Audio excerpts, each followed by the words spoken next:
My concern is not really about party politics these days. It does help, it would really help, if you tell yourself that everybody in politics is stupid. So about 2 years ago, I was quite annoyed, quite frustrated over lockdown during the BLM protests, what they were advocating for. I think we're a very, very special, very unique country. We have bonds, associations, ties all over the world.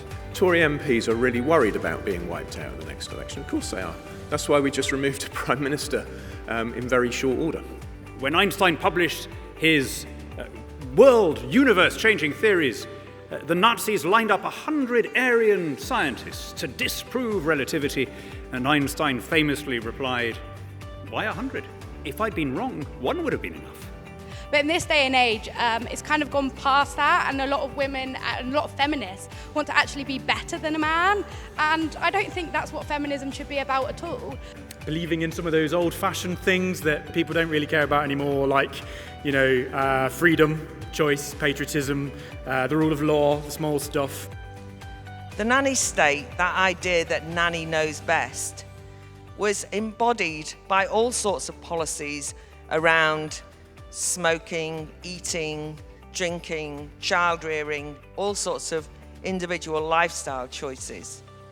Now in Hungary, we see a government that is actually investing in young people. We see a government that has cut income tax to zero for under 25s. We see a government that is investing in families. Discussions about culture and art are often omitted from political discussions about what should happen in the country, but I think these are central to any conservative thinkers of today. Because we won't be young people forever. One day we are going to be those 40-year-old voters, and we aren't going to have the privilege of owning our own homes and being able to block planning permissions. I think it's so important that young people lead the charge with conservatism. We've seen what happens when we leave it to the older generation. We get Rishi Sunak. We get these left-wing nonsense policies which don't represent young people and what actually normal, sensible, conservative young people believe in.